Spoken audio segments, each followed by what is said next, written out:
Juli, tahun 1943, dini hari, sebelum matahari terbit. Udara di pegunungan Bukit Barisan begitu dingin dan lembab, menusuk tulang. Kabut tebal menggantung di sela-sela pepohonan raksasa. Sementara suara serangga malam perlahan digantikan oleh kicau burung hutan yang baru bangun. Di kejauhan, samar-samar terdengar gemuruh sungai yang menghantam batu liar, deras, dan tak kenal ampun. Di tepi jurang yang curam, barisan manusia berjalan torsiak-siok di atas tanah licin. Kaki telanjang mereka penuh luka.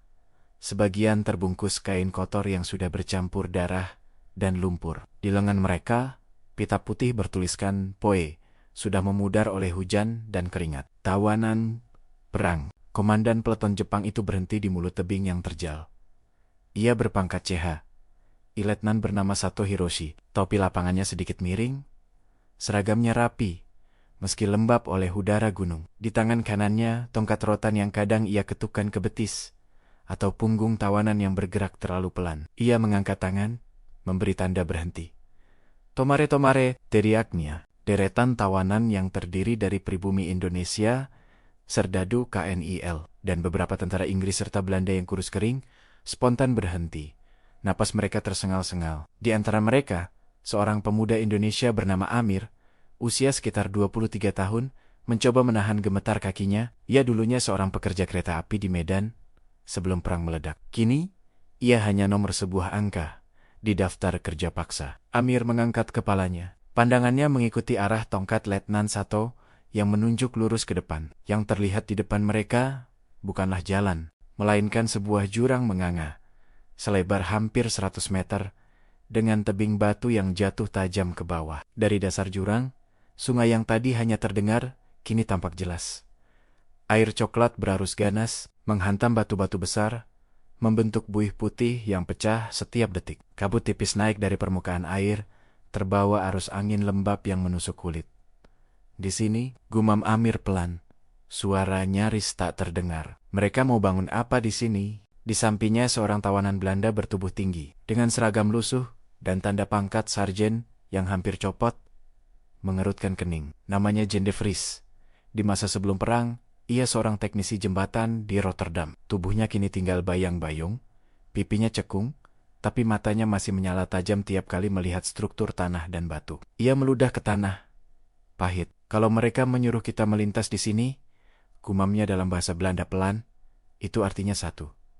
Jembatan." Letnan Sato menoleh ke belakang, menatap satu persatu wajah lelah yang memandang jurang itu dengan ngeri. "Dengarkan," suaranya menggema di lereng yang sempit. "Ini rute baru, jalur logistik ke pedalaman kalian." Ia menunjuk dengan tongkat ke seluruh barisan. "Akan membangun jembatan di sini." Beberapa tawanan spontan mendesis. Ada yang tertawa getir, ada yang menunduk putus asa. Jurang itu tampak mustahil. Tebing di seberang berdiri tegak seperti dinding, ditutupi akar dan lumut. Tidak ada jalan memutar. Di belakang mereka, ratusan kilometer hutan lebat dan jalan setapak penuh lumpur yang sudah mereka lalui berminggu-minggu. Jalan mundur, tidak ada. Siang itu, kabut mulai terangkat, berganti cahaya matahari yang memantul dari dedaunan basah. Suara kapak mengayun mulai memenuhi udara. Di sepanjang bibir jurang, tawanan dipaksa menebang pepohonan besar meranti, mahoni, dan berbagai pohon raksasa yang sudah ratusan tahun berakar di Bukit Barisan. "Cepat!" teriak seorang gunjin tentara Jepang, berpangkat rendah bernama Tanaka, sambil mengacungkan senapan Arisaka Type ke-38. "Kalau lambat, tidak makan." Amir memegang kapak yang gagangnya sudah licin oleh keringat dan hujan. Setiap ayunan seperti mematahkan tulangnya sendiri. Telapak tangannya melepuh, kulit terkelupas, darah bercampur getah pohon. Dia pernah bekerja dengan kayu sebelumnya, tapi tidak pernah seperti ini di tepi hurang, dengan massa tubuhnya yang ringkih, menjadi satu-satunya penahan jika kakinya terpleset. Di seberang, Jen sedang jongkok, menggambar sesuatu di tanah dengan sepotong ranting. Di sekelilingnya, beberapa tawanan lain Jawa, Batak, Minangkabau, dan 2 tentara Inggris mengelilingi, mencoba memahami coretan itu.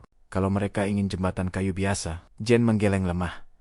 Arus sungai itu terlalu kuat. Tiang di tengah akan habis disapu setiap musim hujan.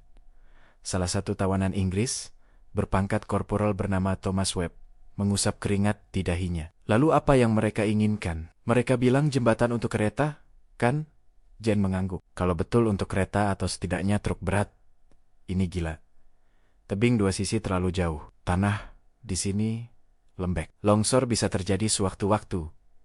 Ia menatap dalam ke jurang, memandang arus yang menggila di bawah. Ini jembatan yang mustahil. Mereka terdiam beberapa saat.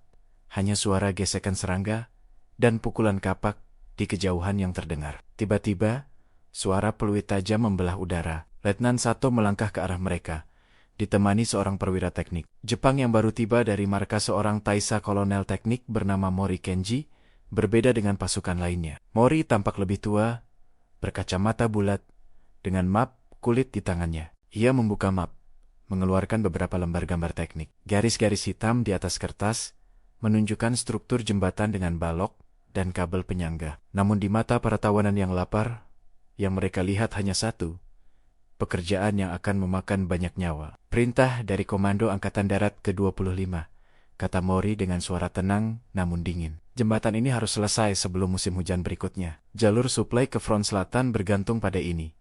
Ia menatap jurang, memperkirakan jarak. Angin gunung meniup ujung kertasnya. Struktur utama menggunakan kayu hutan lokal.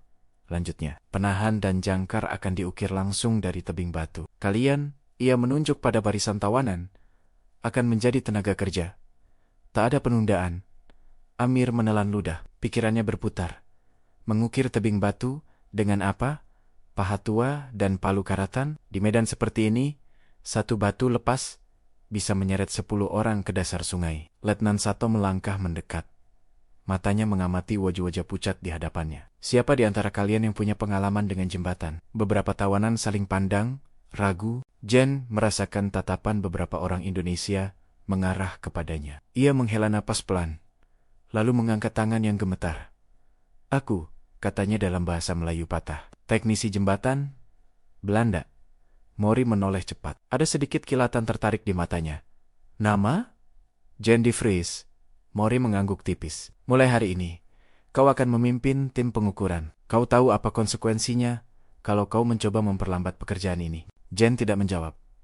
Ia tidak perlu. Ia sudah sering melihat apa yang terjadi pada tawanan yang memperlambat pekerjaan pukulan. Hukuman berdiri berjam-jam, sampai tembakan di tepi hutan.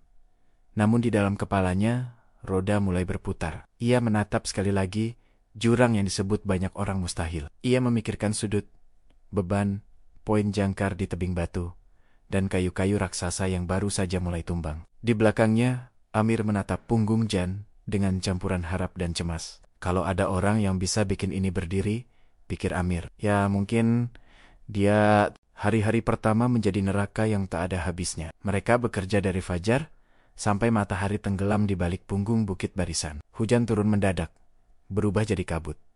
Lalu panas menyengat, datang begitu cepat.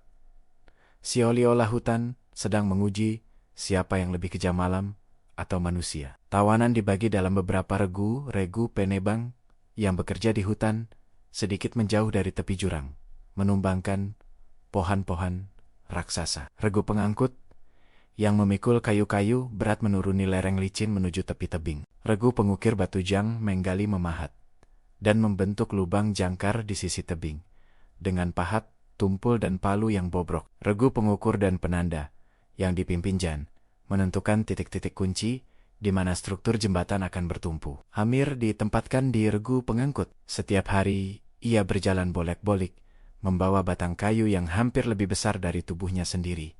Bahunya memar biru, tulang punggung serasa patah. Di sela-sela kelelahan, ia kadang memalingkan wajah ke arah jurang. Pelan-pelan, di antara kabut, sesuatu mulai terlihat.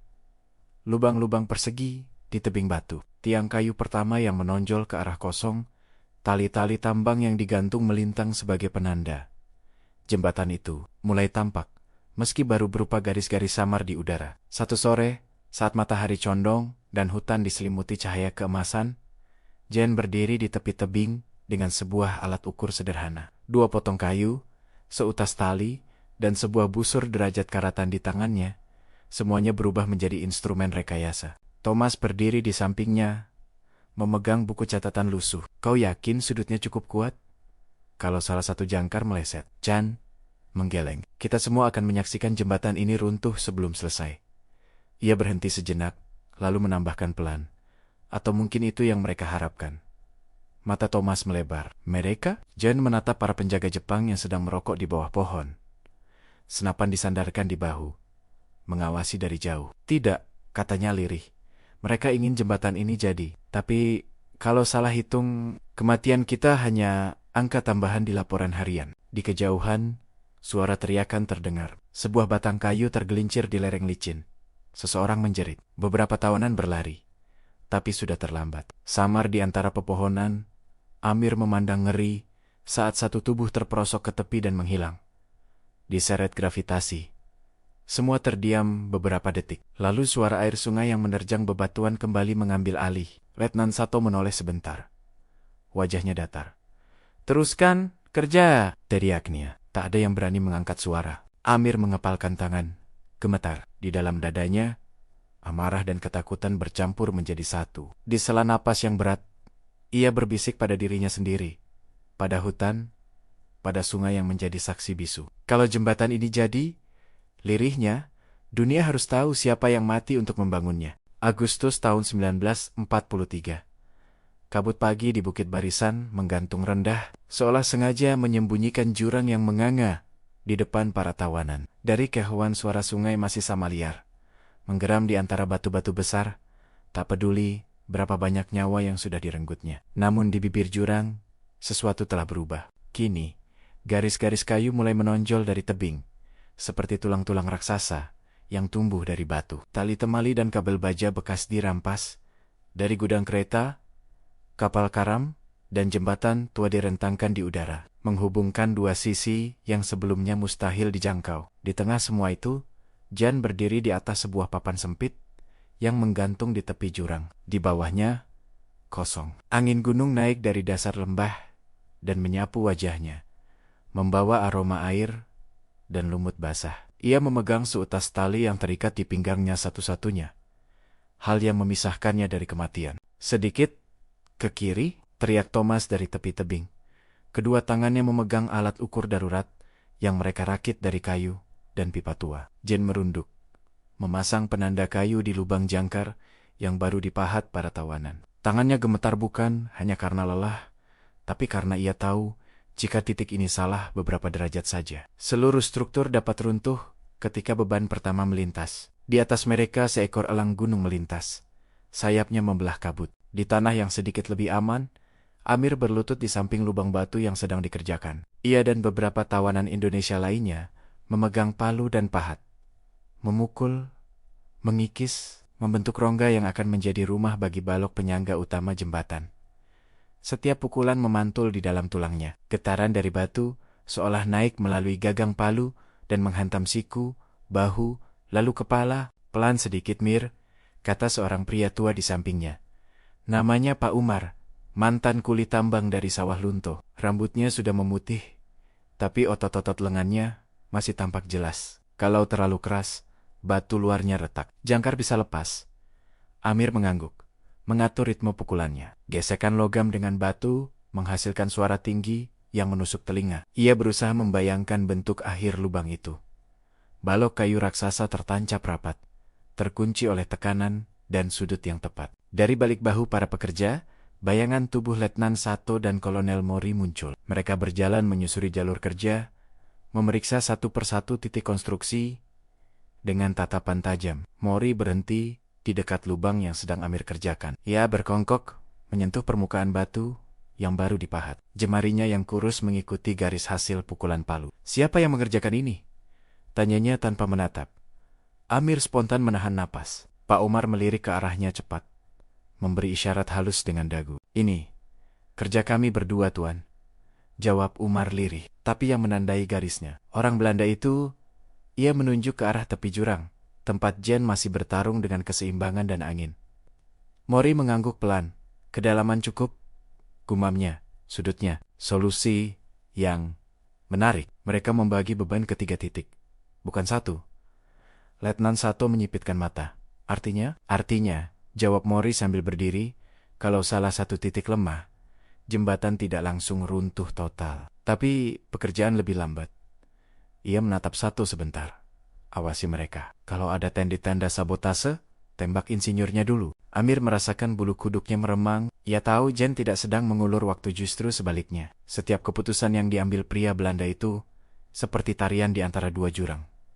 Satu jurang adalah kegagalan teknis. Jurang lainnya adalah kematian akibat dicurigai menghambat pekerjaan. Sore harinya, para tawanan dikumpulkan di area datar, sedikit menjauh dari tepi jurang. Di tengah lingkaran, sebuah model kecil jembatan dari renting-renting, dan tali dipasang di atas dua batu. Mori berdiri di sampingnya, sementara seorang prajurit Jepang memegang papan tulis kecil. "Kalian akan mengerti apa yang sedang kalian bangun," kata Mori. Suaranya tenang namun tegas. "Ini bukan jembatan kayu biasa. Ini kombinasi." Ia menunjuk ke model. Bagian bawah jelasnya adalah rangka balok kayu, seperti tulang. Di atasnya lantai jembatan, tapi yang menahan sebagian besar beban. Ia menunjuk ke kabel-kabel yang mereka buat dari tali. Adalah sistem penahan atas. Jen mengamati dengan seksama. Matanya mengikuti garis kabel yang ditambatkan kedua titik di atas tebing. Lalu ke tubuh jembatan. Itu bukan suspension bridge murni, bukan juga truss bridge penuh. Lebih mirip eksperimen darurat. Perpaduan desain Eropa yang pernah ia pelajari dan improvisasi lapangan dalam kondisi perang. "Ini gila," bisik Thomas pelan. "Kita membangun sesuatu yang bahkan di negara kita pun mungkin belum pernah diuji penuh." Mori melanjutkan penjelasan. Kali ini menggunakan istilah sederhana, agar para tawanan pribumi juga memahami. "Bayangkan manusia memikul beban di pundak," katanya. "Kalau hanya dengan tulang punggung tanpa bantuan tangan, mudah patah. Tapi kalau beban dibagi ke lengan dan kaki, tubuh lebih kuat menahan." Ia menunjuk jembatan mini itu. "Jembatan ini seperti tubuh manusia."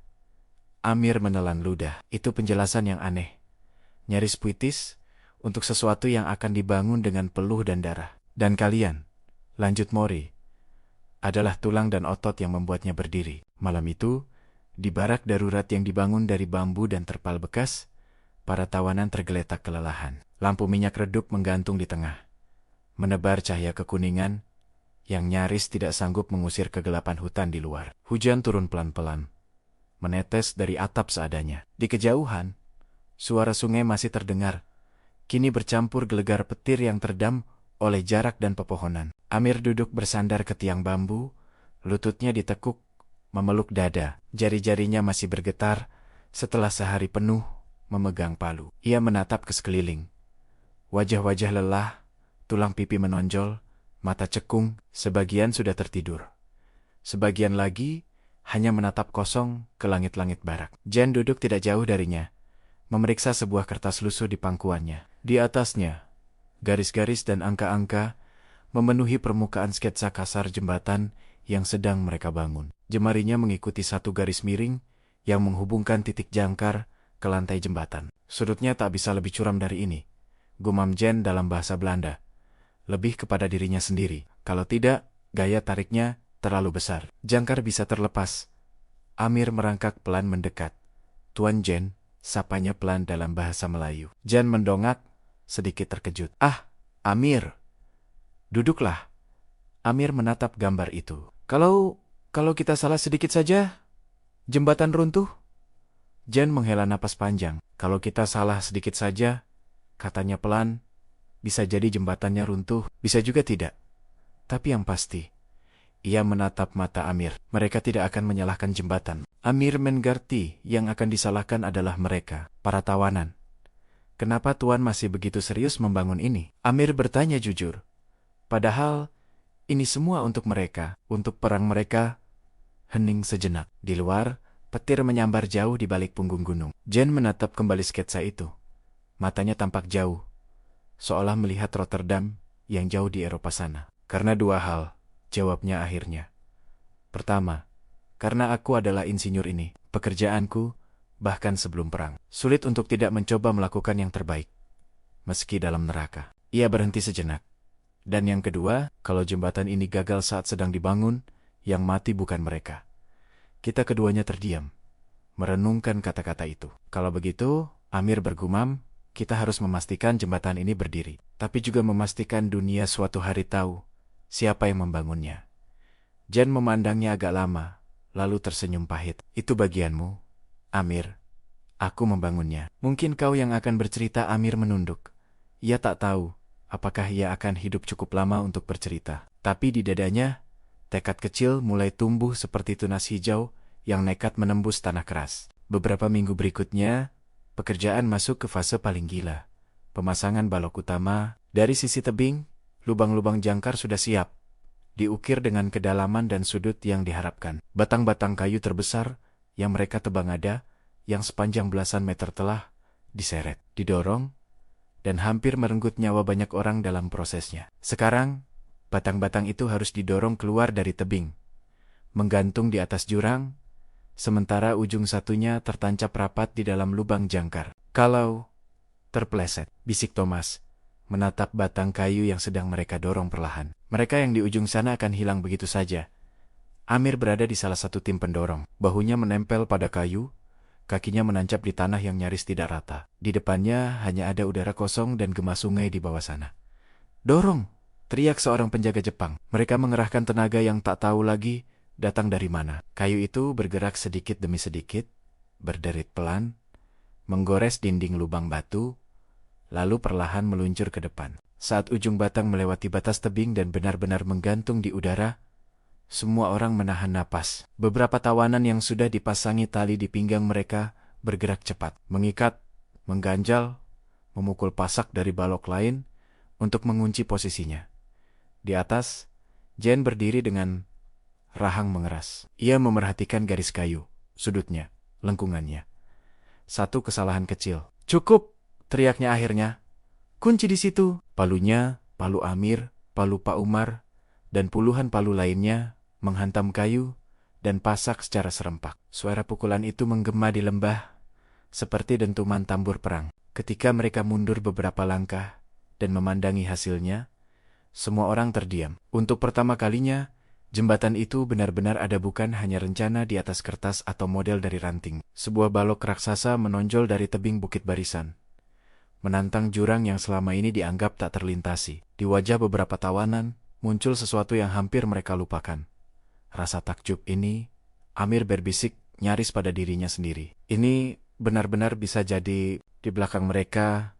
Letnan Sato menatap pemandangan itu dengan mata menyipit. Di sampingnya Kolonel Mori menghela napas panjang, antara lega dan waspada. "Jembatan ini akan menjadi garis hidup kita," gumam Mori. "Tapi juga kuburan mereka." Ia tidak sedang mengancam. Ia hanya menyatakan fakta yang dingin. Sebab semua orang di situ tahu, untuk setiap meter jembatan yang berdiri, selalu ada harga yang dibayar. Dan harganya adalah nyawa. September tahun 1943. Hujan turun hampir setiap sore. Bukan lagi gerimis manja, tapi curahan deras yang turun mendadak dari langit Bukit Barisan. Seolah ada bendungan di awan yang dibuka tanpa peringatan.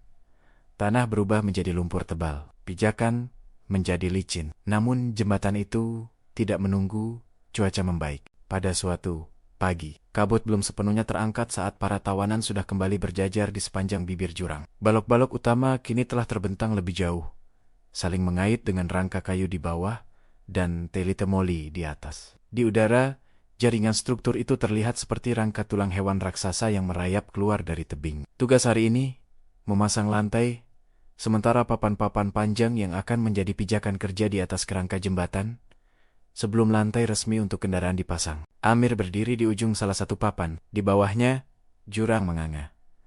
Papan itu masih belum diikat sempurna. Ia harus berjalan pelan, seperti meniti tali. Tali pengaman di pinggangnya terasa tipis sekali dibandingkan kedalaman lembah. "Tarik sedikit lagi!" teriak Thomas dari sisi tebing, memegang gulungan tali yang terhubung ke ujung papan lain. Dua tawanan di seberang, seorang pemuda Batak bernama Si Hombing dan seorang Jawa bernama Marno, berusaha menyelaraskan gerakan, menarik, dan mengunci papan yang melintang. Papan itu melengkung sedikit, berderit. Angin bertiup dari lembah, menampar wajah Amir. Sekilas ia merasa kepalanya kosong. Semua suara seolah menjauh. Pukulan palu, teriakan penjaga Jepang, gemuruh sungai di bawah. Semuanya terdengar samar. Yang tersisa hanya ritme napasnya sendiri dan bunyi krek. Krek halus dari kayu yang bergesekan. "Mir," suara Jen dari tebing menyentaknya. "Fokus pada 3 langkah ke depan. Jangan lihat ke bawah." Amir mengangguk cepat, meski Jen mungkin tak bisa melihat anggukannya dari jauh. Ia mengatur napas, lalu mulai melangkah pelan. Satu kaki di depan kaki lainnya. Papan bergoyang sedikit, tapi ia menjaga pusat gravitasinya rendah, lutut menekuk, tangan merentang. Tiba-tiba, teriakan lantang memecah fokusnya. Cepat, seorang penjaga Jepang Tanaka mengacungkan senapan Arisaka ke arah mereka. Tidak ada waktu, kalian bergerak seperti orang tua. Amir menahan diri untuk tidak menoleh. Ia tahu jika menoleh, keseimbangannya bisa hilang. Tapi teriakan itu sudah cukup untuk membuat jantungnya berdegup lebih cepat. Di seberang, Marno menghirup napas dalam. Satu lagi.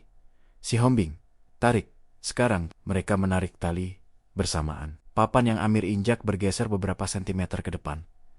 Lalu semuanya terjadi sekaligus. Sebuah retakan pendek terdengar dari ujung papan yang belum terkunci sempurna. Sudutnya yang menumpu pada balok bawah sedikit bergeser. Dengan kondisi basah oleh embun dan lumpur di alas sepatu, pijakan Amir tergelincir. Dunia terbalik. Ia merasakan dadanya tersentak saat tali di pinggangnya menegang keras. Tubuhnya terayun ke samping, separuh menggantung di udara. Satu tangannya meraih apa saja udara. Kabut, bayangan. Amir! Teriak seseorang. Mungkin Pak Umar, mungkin Jen. Suaranya bercampur dengan gemuruh sungai. Amir merasakan tali pengamannya berderit tertarik. Simpulnya, menahan untungnya. Tapi papan yang tadi ia injak ikut tersentak, mengguncang keseimbangan Marno yang berada di ujung lain. Woi! Marno tidak seberuntung Amir. Saat papan bergoyang kasar, kakinya terpeleset. Tidak ada tali pengaman di pinggangnya. Ia baru saja diminta naik tanpa sempat dipasangi. Dalam sepersekian detik, tubuhnya meluncur ke samping dan melewati tepian papan. Amir masih tergantung. Sempat melihat mata Marno melebar bukan hanya karena takut, tapi juga tidak percaya. Seolah otaknya belum sempat memahami bahwa tubuhnya baru saja kehilangan pijakan terakhir. Marno, teriak beberapa tawanan serempak. Tak ada yang bisa mereka lakukan. Tubuh Marno jatuh bebas, melewati lapisan kabut tipis, mengecil dan lenyap di telan kedalaman. Suara benturan dengan batu di bawah tidak terdengar. Hanya sungai yang terus menggeram, menutupi semua jejak. Hening menggantung beberapa detik, lalu teriakan meletus. Di tepi tebing, Letnan Sato menatap ke bawah dengan wajah tanpa ekspresi. Hanya rahangnya yang mengeras. Di sampingnya Tanaka menggigit bibir. Sejenak tampak ragu Nani Ushaidiru. Apa yang kalian lakukan? Geram Sato. Kembali bekerja. Jen maju satu langkah. Wajahnya memerah, napasnya berat. Dia belum dipasangi tali pengaman, katanya. Suaranya bergetar oleh amarah yang ia paksa turun. Kalau kalian memaksa kami cepat tanpa peralatan yang layak, ini akan terus terjadi. Tanaka spontan mengangkat popor senapan, siap menghantam Jen. Tapi tangan Mori terangkat, menahannya. Cukup, kata Mori datar. Ia menatap Jen lama, sebelum akhirnya mengalihkan pandangan ke papan yang menggantung dan tali yang menahan tubuh Amir. Tarik dia naik, perintah Mori. Beberapa tawanan segera bergerak. Amir perlahan diangkat, tubuhnya terayun, sampai akhirnya ia bisa meraih tepi papan dan kemudian ditarik sepenuhnya ke permukaan tebing. Ia tergeletak telentang. Dadanya naik turun cepat. Dalam pandangannya yang masih kabur, wajah Jen muncul di atasnya. Kau masih hidup, desis Jen. Setengah lega, setengah marah pada situasi. Amir mencoba bicara, tapi tenggorokannya tercekat. Yang keluar hanya satu kata. Pelan, terputus, Marno. Jen menutup mata sejenak. Ia tak perlu melihat ke bawah untuk tahu jawabannya. Malam itu, di barak, suasana lebih berat dari biasanya. Biasanya, setelah hari yang melelahkan, selalu ada sedikit celah bagi canda pahit atau nostalgia tipis tentang rumah. Namun kali ini, semuanya lebih sunyi. Nama Marno seolah menggantung di udara. Pak Umar duduk bersila di dekat sudut barak. Jemarinya sibuk menggorak jerekon biji-biji kecil, entah tasbih, entah hanya batu kecil yang ia kumpulkan. Bibirnya komat kamit berdoa. Di sampingnya, Amir duduk memeluk lutut. Masih terbayang wajah Marno yang menghilang di antara kabut. Kalau kita mati di sini, Amir bersuara pelan. Mayat kita bahkan mungkin tidak ditemukan. Jan, yang duduk tak jauh, menatap lantai bambu. Di banyak proyek kerja paksa, katanya lirih, mereka tidak perlu kuburan yang rapi. Sungai, jurang, hutan, semua bisa menjadi kuburan. Thomas menambahkan, suaranya getir, dan jembatan-jembatan seperti ini. berdiri di atas tulang-tulang yang tidak pernah tercatat. Hujan mulai turun lagi, menetes dari atap, mengenai beberapa wajah yang terlelap kelelahan, hingga seolah menyamar menjadi air mata. Amir memandang kedua pria asing itu, Belanda dan Inggris, dan tiba-tiba merasakan sesuatu yang aneh. Rasa kebersamaan yang tidak pernah ia bayangkan sebelum perang. Mereka tadinya musuh, penjajah di negeri sendiri. Kini, mereka sama-sama tawanan, sama-sama angka di catatan kerja paksa Jepang. Kalau kita keluar dari sini hidap-hidap, kata Amir pelan, menatap ke lantai, aku ingin pulang ke desaku. Dan kalau jembatan itu masih berdiri, aku ingin membawa orang-orang untuk melihatnya. Biar mereka tahu, ini bukan jembatan Jepang. Ini jembatan tawanan. Jan mengangkat alis. Jembatan tawanan. Ia mengulang kata itu. Atau lebih tepatnya jembatan yang mustahil. Tapi kalian memaksanya jadi nyata. Dengan harga yang mustahil juga. Timpal Thomas Leary. Hari-hari berikutnya, angka kematian bertambah. Ada yang jatuh dari ketinggian, ada yang tertimpa kayu yang tergelincir, ada yang tubuhnya menyerah akibat malaria, disentri, atau sekadar kelelahan yang menggerogoti pelan-pelan. Setiap korban tidak mendapat upacara. Hanya ada beberapa detik keheningan kadang, tanpa izin ketika rekan-rekan sekerja menatap jurang atau tanah yang baru digali di pinggir hutan. Lalu peluit kembali ditiup, perintah kembali berteriak. Namun setiap kematian meninggalkan bekas. Amir mulai menghafal nama-nama mereka. Marno, Si Hombing, Wayan dari Bali, Rahman dari Padang, seorang Inggris bernama Louis, seorang pemuda Ambon yang pandai bernyanyi. Semuanya sekarang menjadi bagian dari jembatan, dalam arti yang sangat harfiah. Jan, di sisi lain, mulai mengukir sesuatu di bagian dalam salah satu balok besar, di tempat yang tersembunyi dari mata penjaga. Menggunakan ujung paku karatan, ia menulis deretan huruf kecil. Inisial, tanggal, angka. Apa itu? Tanya Amir. Suatu hari ketika mereka kebetulan berada di sisi yang sama tanpa diawasi terlalu dekat. Daftar, jawab Jen pendek. Daftar apa? Daftar orang yang mati di jembatan ini. Amir mengelus permukaan kayu yang kasar itu. Kau pikir, suatu hari ada yang menemukan ini? Jen tersenyum tipis. Mungkin tidak. Mungkin jembatan ini akan runtuh sebelum perang berakhir. Atau mungkin akan diganti jembatan lain. Tapi kalau ada satu orang saja yang membacanya nanti, dia akan tahu jembatan ini tidak muncul dari udara kosong. Pada awal Oktober, struktur jembatan hampir lengkap. Balok utama sudah terpasang. Lantai kerja sementara telah direntang hampir penuh. Kabel-kabel penahan sebenarnya kumpulan kabel baja bekas yang disambung-sambung dengan teknik seadanya telah dikencangkan. Di tengah kabut pagi, siluet jembatan itu tampak seperti garis tegas yang menghubungkan dua tebing, menusuk kekosongan di atas sungai. Suatu pagi, untuk pertama kalinya, para tawanan diperintahkan berkumpul di satu sisi jembatan, bukan untuk bekerja, tapi untuk menyaksikan sesuatu. Di sisi seberang, beberapa prajurit Jepang tampak siap-siap. Sebuah truk ringan tipe Kurogane, dengan mesin menggeram pelan, diposisikan menghadap jembatan. Di belakangnya, seorang perwira Jepang memeriksa ban, beban, dan peralatan. Uji beban, gumam Thomas. Amir merasakan tengkuknya dingin. Kalau jembatan itu runtuh, Jen melanjutkan kalimatnya, maka semua pekerjaan, semua nyawa yang hilang, akan ikut jatuh ke dasar sungai, dan mereka akan memaksa kita membangun ulang dari awal. Letnan Sato berjalan ke depan barisan tawanan. Perhatikan baik-baik, katanya keras. Ini hasil kerja kalian. Kalau jembatan ini roboh, itu berarti kalian tidak bekerja dengan benar. Kalian tahu apa akibatnya? Di seberang, mesin truk meraung lebih keras. Asap tipis keluar dari knalpot. Amir menahan napas. Begitu juga yang lain. Truk itu mulai bergerak perlahan. Roda depannya menyentuh awal lantai jembatan. Kayu berderit pelan, kabel-kabel mengencang, struktur sedikit bergetar. Mori berdiri dengan teropong di tangan, memperhatikan tiap detik. Jen, tanpa alat apapun, menghitung diam-diam jarak, kecepatan, beban. Dalam kepalanya, rumus-rumus dari buku teknik yang dulu ia pelajari berkelebat kini bukan di papan tulis bersih, tapi di udara lembab pegunungan Sumatera. Truk terus maju. Setengah panjang bodinya kini sudah di tengah jembatan. Struktur melengkung sedikit, tapi tidak retak. Amir merasakan sebuah sensasi aneh di dadanya. Campuran antara takut dan bangga. Jika kau berdiri di sana bersamanya saat itu, kau pun akan merasakannya. Tegangan di udara, jantung yang memukul dada, suara kayu yang mengeluh, menahan beban. Dan di balik semua itu, bisikan yang nyaris tak terdengar dari hutan dan sungai. Akankah jembatan ini bertahan atau menyerah? Truk mencapai titik tengah.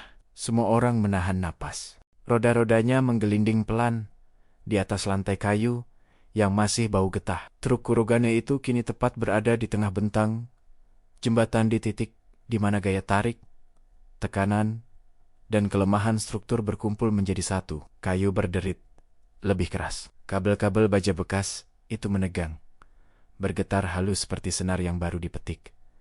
Beberapa paku longgar mengeluarkan suara tik, tik, tik, tik, seolah ragu apakah akan bertahan di tempatnya atau meloncat keluar. Di satu sisi para tawanan berdiri kaku. Amir menggenggam tangannya begitu erat, hingga buku-buku jarinya memutih. Di sebelahnya napas Thomas terdengar pendek-pendek. Jen hanya menatap lurus. Matanya mengukur setiap lekukan jembatan seperti membaca wajah seseorang yang sedang berbohong. Kalau ada yang patah, bisik Amir tanpa mengalihkan pandangan, apa yang akan terjadi duluan? Baloknya pecah atau kabelnya putus? Kalau hitungan kita salah, jawab Jen lirih, mungkin yang pertama terdengar adalah suara krek kecil. Lalu, ia tidak meneruskan. Truk berhenti sejenak di tengah. Atas perintah seorang perwira Jepang di seberang yang mengangkat tangan, hening. Angin berhenti. Burung-burung tak bersuara, bahkan Sun Ge seolah tahu sedang menjadi saksi. Terdengar sedikit lebih pelan. Mori menurunkan teropongnya. Ia menoleh sekilas ke arah Letnan Sato, turunkan rem, perintahnya kepada sopir di seberang melalui isyarat tangan. Sopir Jepang di dalam kabin truk tampak berkeringat. Meski ia bagian dari pihak penguasa di sini, nyawanya tetap terikat dengan jembatan ini saat itu juga. Ia menarik napas, lalu perlahan melepaskan tekanan pada pedal. Jembatan merespons. Lantainya melengkung sedikit lebih dalam. Kabel-kabel semakin menegang, mengalirkan gaya ke titik-titik jangkar yang diukir di tebing. Di salah satu sudut, pasak kayu berderit, tapi tetap tinggal di tempat. Sepersekian detik terasa seperti 1 menit penuh. Lalu, tidak ada yang patah, tidak ada yang runtuh. Jembatan itu bertahan. Teriakan lega tertahan di tenggorokan para tawanan. Mereka tidak berani bersorak, tapi di mata mereka, sesuatu berkedip kilatan kecil yang hampir menyerupai kemenangan, meski mereka tahu, kemenangan itu bukan milik mereka. Lanjutkan, teriak seorang perwira Jepang di seberang. Truk kembali bergerak, kali ini menuju ujung jembatan yang lain. Roda-rodanya tetap di jalur, lantai kayu tetap utuh. Ketika akhirnya kendaraan itu mencapai sisi tempat para tawanan berdiri, beberapa dari mereka tanpa sadar mengembuskan napas yang sedari tadi tertahan. Amir merasakan lututnya lemas. Ia harus menahan diri agar tidak langsung jatuh terduduk di tanah. Mereka berhasil, gumam Thomas.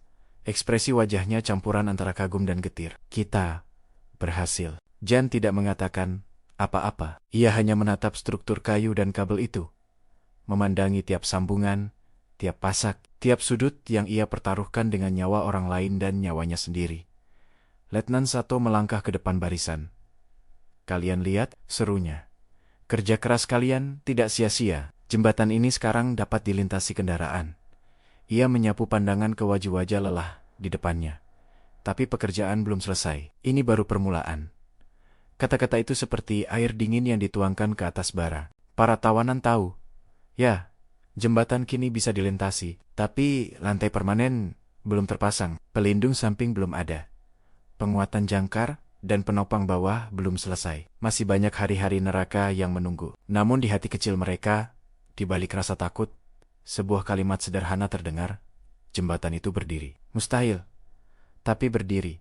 Beberapa hari setelah uji beban pertama, arus logistik mulai mengalir. Kotak-kotak amunisi, drum bahan bakar, dan perbekalan untuk pasukan Jepang di pedalaman dibawa dengan gerobak dan truk melintasi jembatan. Setiap kali sebuah kendaraan lewat, para tawanan secara refleks menatap struktur itu, seolah menunggu kapan ia akan menolak beben-beben itu dan menyerah pada gravitasi. Tapi, jembatan tetap bertahan. Di bawahnya, sungai terus mengaum, kadang naik permukaannya saat hujan deras, kadang turun, memperlihatkan batu-batu besar yang siap menyambut apapun yang jatuh. Pada suatu siang yang terik, saat matahari menembus tajam sela-sela dedaunan, Amir dan beberapa tawanan lain diberi tugas baru. memasang pelindung samping pagar kayu rendah, di kiri dan kanan, lantai jembatan. Biar orang tidak jatuh begitu saja, kata Pace Umar mencoba bercanda hambar. Padahal, kalau ada yang mereka anggap malas, tetap bisa didorong. Amir tersenyum tipis. Ia memegang palu, memaku papan-papan tipis ke rangka samping. Di sela suara palu, ia sesekali menatap ke depan. Jembatan memanjang, ujungnya hilang di kabut tipis yang melayang di antara pepohonan. Kalau kau berdiri di situ, di samping Amir, yang kau lihat bukan hanya kayu dan kabel. Yang kau lihat adalah garis yang memotong jurang, menghubungkan dua dunia. Satu dunia di belakang, di mana para tawanan datang dengan kaki gemetar, dan dunia di seberang, yang bagi mereka tetap asing, tak pernah benar-benar menjadi tujuan. Sebab bagi para tawanan, jembatan ini bukan jalan menuju kebebasan. Ini hanya rute baru untuk perina-perina yang sama. Kerja, angkat, pukul, dorong, bertahan hidup hari ini, agar bisa disiksa lagi besok. Suatu malam, ketika penjaga Jepang sedikit lebih longgar mungkin karena mereka terlalu lelah atau terlalu yakin bahwa tidak ada yang berani melarikan diri Amir dan Jen duduk di dekat tiang penyangga di sisi tebing. Jembatan di depan mereka tampak seperti bayangan gelap di tengah kabut. Hanya sedikit terlihat oleh cahaya bulan yang mengintip dari balik awan. Suara sungai di bawah mengisi keheningan malam. Kalau kau memikirkan semua yang sudah terjadi, Amir membuka percakapan pelan. Menurutmu, jembatan ini akan dikenang? Jen mengangkat bahu. Dalam dunia teknik, mungkin tidak. Di kantor-kantor besar di Tokyo atau Den Haag, mereka punya jembatan yang lebih megah, lebih bersih, dibangun dengan alat modern. Ia berhenti sebentar, menatap ke dalam kegelapan. Tapi di sini, di hutan ini, mungkin jembatan ini akan hidup lebih lama sebagai cerita daripada sebagai kayu. Cerita? Amir mengerutkan kening. Ya, jawab Jen. Bayangkan ini. Perang berakhir. Jepang pergi. Orang-orang kembali ke desanya. Suatu hari, anak-anak bertanya, "Ayah, apa yang terjadi di pegunungan itu dulu?" Lalu seseorang berkata, "Di sana ada jembatan mustahil dibangun oleh orang-orang yang tidak pernah pulang." Kata-kata itu menggantung di udara. Amir memejamkan mata, membiarkan imajinasi melanjutkan gambaran. Seorang pria tua duduk di beranda rumah kayu, mengisahkan pada cucunya tentang hutan lebat, sungai mengeram, dan jembatan yang dibangun bukan oleh kemauan, tapi oleh keterpaksaan. Kalau begitu, kata Amir pelan, setiap pukulan palu yang kita lakukan sekarang sebenarnya adalah kalimat dalam cerita itu.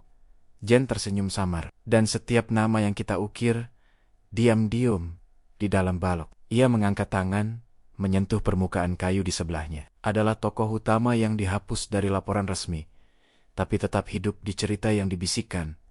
Namun perang tidak menunggu orang menyelesaikan cerita dengan tenang. Suatu hari, kabar mulai beredar pelan-pelan di antara para penjaga Jepang. Bisik-bisik tentang pergerakan pasukan sekutu di laut, tentang kapal-kapal perang yang mendekat, tentang landasan udara yang mulai dibangun di pulau-pulau lain di Nusantara. Para tawanan tidak tahu detailnya, tapi mereka bisa merasakan perubahan kecil. Wajah para perwira Jepang tampak lebih tegang. Patroli lebih sering, tapi instruksi datang dengan nada tergesa-gesa. Beberapa peti amunisi lewat di jembatan dengan kecepatan lebih tinggi dari biasanya. Suatu sore, ketika matahari baru saja turun di balik punggung bukit barisan dan langit memerah, Letnan Sato memanggil Jen ke pos kecil di dekat barak. Di atas meja darurat dari papan kayu, terbentang peta kasar jalur logistik Jepang di daerah itu. Garis merah menunjukkan jalan yang melingkari pegunungan. Satu titik di tengah diberi tanda lingkaran. Jembatan mereka. "Kau lihat ini?" kata Sato. Suaranya lebih rendah dari biasanya. Jen menatap peta itu. Kalau musuh menguasai jalur ini, Sato menggerakkan jarinya di sepanjang garis merah. Mereka bisa memotong suplai ke garis depan. Jembatan ini. Ia mengetuk titik itu dengan ujung kukunya. Adalah titik lemah dan titik kuat sekaligus. Jen menatapnya hati-hati. "Apa maksud Anda?" "Kau insinyur," jawab Sato. "Kau tahu betapa pentingnya jembatan ini sekarang." Ia menatap langsung ke mata Jen. Sesuatu yang jarang ia lakukan. Kalau suatu hari nanti, kau tahu jembatan ini akan jatuh ke tangan musuh, kau akan mengerti apa yang harus dilakukan. Jan terdiam. Kalimat itu sederhana, tapi maknanya jelas. Jika sekutu datang, jembatan ini harus dihancurkan meski dibangun dengan darah para tawanan. Ini bukan jembatan kalian. tambah Sato dingin. Ini milik kekaisaran. Tapi di kepala Jen, kata-kata itu terdengar berbeda. Ini bukan jembatan kalian. Ini milik semua orang yang mati untuk membangunnya. Malam itu, ketika Amir bertanya apa yang dibicarakan Sato dengannya, Jen hanya menjawab singkat. Dia bilang, jembatan ini penting. Memang penting, sahut Amir. Tanpa jembatan ini, mereka tidak bisa mengirim apa-apa ke depan. Jen menatap kegelapan, di mana bayangan jembatan tampak samar. Ya, gumamnya. Dan justru karena itu, mungkin suatu hari jembatan ini harus menghilang. Agar perang ini berhenti menjadikannya alasan untuk lebih banyak kematian. Amir tak mengerti sepenuhnya, tapi ia merasakan sesuatu yang dingin menyusup ke dadanya. Untuk pertama kalinya, muncul kemungkinan lain dalam pikirannya. Bukan hanya mereka bisa mati saat membangun jembatan, tapi suatu hari nanti, entah oleh peluru, bom, atau perintah dari arah yang berlawanan, jembatan ini karya mustahil para tawanan di pegunungan Bukit Barisan bisa lenyap dalam sekejap. Seolah tak pernah ada. Musim berganti, tapi di Bukit Barisan, waktu terasa seperti lingkaran yang tak pernah selesai. Hujan datang dan pergi, kabut naik dan turun. Sungai tetap menggeram di dasar jurang. Namun, ada satu hal yang berbeda. Suara dari langit. Pada beberapa pagi tertentu, di antara kicau burung dan desis serangga, terdengar dengungan halus rendah. Jauh, tapi jelas, bukan suara alam. Amir pertama kali mendengarnya saat sedang memukul pasak kayu di sisi jembatan. Ia berhenti, mengangkat kepala. Dengar itu, tanyanya pada Pak Umar. Pak Umar menegakkan punggungnya yang rentah. Ia memicingkan mata ke langit yang diselimuti awan tipis. Dulu, sebelum kau lahir, aku pernah lihat pesawat Belanda terbang di atas sawah. Gumamnya. Suara ini mirip, tapi lebih berat. Dengungan itu pelen-pelen menguat, lalu melemah lagi, menjauh. Tidak ada yang melihat apapun, tapi jelas. Langit bukan lagi milik burung semata. Bisik-bisik pun mulai menyebar, bahkan di antara para penjaga Jepang. Sekutu mulai berani mendekat. Desas-desus itu beredar. Mereka menyerang konvoi kapal. Mereka mengebom pelabuhan. Para tawanan tak punya radio, tak punya surat kabar. Informasi bagi mereka datang dari potongan percakapan, raut wajah tegang perwira, dan hal-hal kecil yang tidak sengaja terbaca. Peta yang tergesa-gesa digulung pesan singkat yang dibisikkan, patroli ekstra di malam hari. Namun, jembatan itu tetap dipaksa bekerja tanpa henti. Suatu siang, truk-truk melintasi jembatan lebih sering dari biasanya. Ban mereka menghantam lantai kayu, meninggalkan bekas lumpur dan oli. Di antara muatan kayu dan drum bensin, Amir melihat sesuatu yang lain. Peti-peti besar dengan tanda-tanda Jepang yang tidak ia mengerti, namun bisa ia tebak. Senjata, ujar Thomas lirih di sampingnya. Mungkin amunisi atau suku cadang pesawat, tapi di sini tidak ada lapangan terbang, sahut Amir. Bukan di sini, jawab Thomas. Di seberang sana, di Lemba Line, di suatu tempat yang ingin mereka pertahankan mati-matian. Amir menatap jembatan yang mereka bangun. Setiap kendaraan yang lewat adalah penegasan. Jembatan ini bukan sekadar bangunan. Ia adalah urat nadi perang. Dan di dunia perang, urat nadi adalah target. Malam itu, langit tampak lebih jernih dari biasanya. Bintang-bintang menembus celah antara puncak pohon. Di barak, udara dingin menggigit kulit. Tapi suasana lebih gelisah dari biasanya. Amir berbaring menatap atap bambu. Kepala dan tubuhnya lelah. Tapi pikirannya menolak tidur. Setiap kali ia memejamkan mata, ia melihat dua hal. Wajah-wajah mereka yang sudah jatuh ke jurang. Dan jembatan yang membentang di atas sungai, seperti garis tipis di antara hidup dan mati. Suara langkah mendekat. Jen menjatuhkan diri di sampingnya. Punggung bersandar ke tiang. Kau tidak tidur? Tanya Amir. Insinyur jarang tidur nyenyak, jawab Jen getir. Bangunan-bangunan itu suka datang ke mimpi, meminta diperiksa ulang. Amir menghela napas. Tadi siang, aku dengar penjaga di dapur bicara. Katanya ada kemungkinan sekutu mendarat lebih dekat. Jepang sedang mundur di mana-mana. Kau percaya? Entahlah. Amir mengangkat bahu. Tapi aku percaya satu hal. Kalau mereka benar-benar datang, jembatan ini bukan hanya jalan bagi truk. Ini juga akan jadi target mereka. Jen terdiam, lalu berkata pelan. Itu yang Sato isyaratkan. Amir menoleh cepat.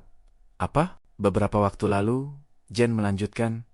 Dia menunjukkan peta. Dia bilang, kalau jembatan ini jatuh ke tangan musuh. Orang seperti aku akan tahu apa yang harus dilakukan. Amir menatapnya lekat-lekat. Kau tahu maksudnya apa? Tentu, jawab Jen.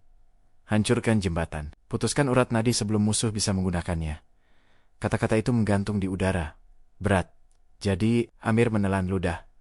Kita membangun sesuatu yang suatu hari mungkin kau sendiri yang harus hancurkan? Jen menatap ke arah gelap, di mana jembatan itu samar-samar tampak seperti bayangan melingkar.